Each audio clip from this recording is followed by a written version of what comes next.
So Washington, D.C. is grinding to a halt. A partial government shutdown is underway. At the very same time, an economic bombshell gets dropped on America's closest neighbor, Canada. And then, halfway across the globe, $15 billion worth of advanced weapons starts flowing into the Middle East. You've got three huge crises all happening at once. But here's the thing, are they actually separate at all? And that, right there, is the big question we're digging into today. Are we just watching a series of random, chaotic events blow up? Or are we seeing the calculated moves of a deliberate strategy where the chaos at home is the perfect cover for a massive power play on the world stage? All right, let's break this down. We're going to start right in the heart of the American government, where the lights are literally starting to flicker off.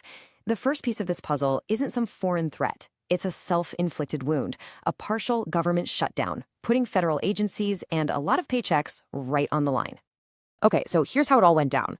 Late on a Friday, a deal was actually struck. Most of the government was going to be funded for the rest of the year, but there was one huge exception, the Department of Homeland Security.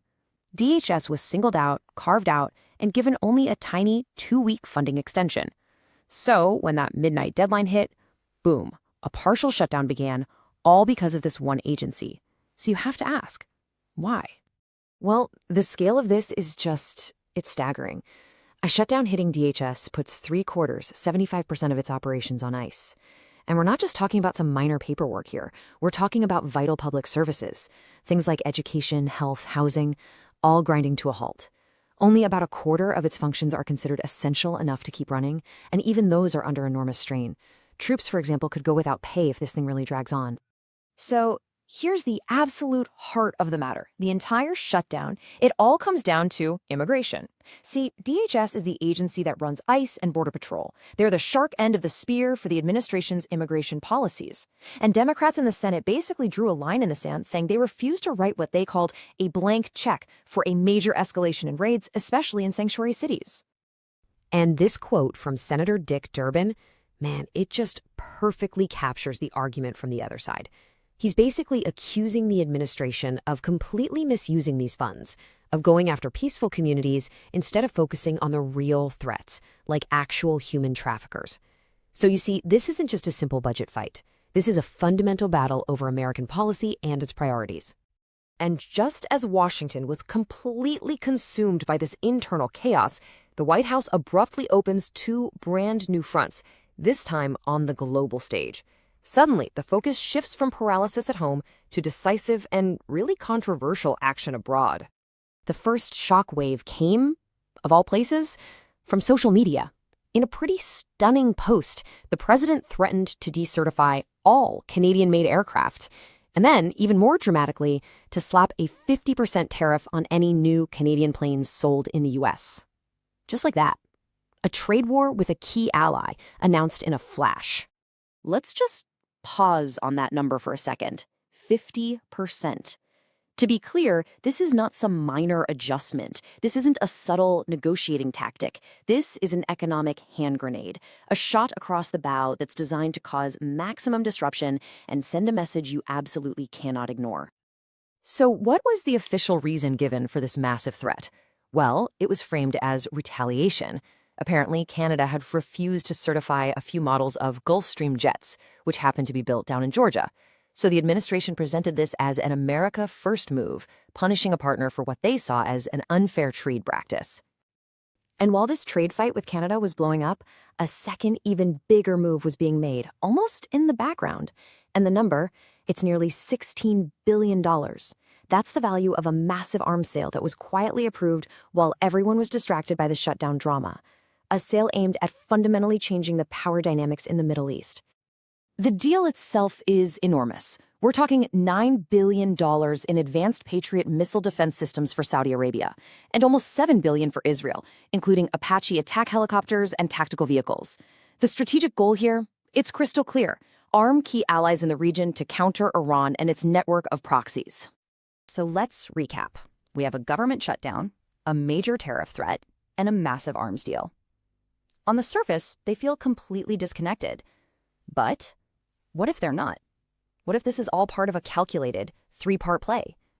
This is where the theory of a grand strategy really starts to take shape. All right, let's walk through this theory. Step 1. Create a domestic crisis. A government shutdown is perfect for this. It sucks up all the oxygen in the media, it paralyzes Congress, tying them up in knots over the budget, and that effectively stops them from doing any real oversight on foreign policy. Step 2. You hijack the entire policy debate. By making the shutdown all about a hot-button issue like immigration, the administration forces everyone, lawmakers, the press, the public, to focus all their energy on that one single fight. This frees up the executive branch to act fast and hard on other fronts while nobody's really watching. And then, step 3, you execute your plan. With Congress totally distracted and any real oversight stalled, the administration can push through huge foreign policy moves like a massive tariff threat or a multi-billion-dollar arms sale with way less resistance than they normally would.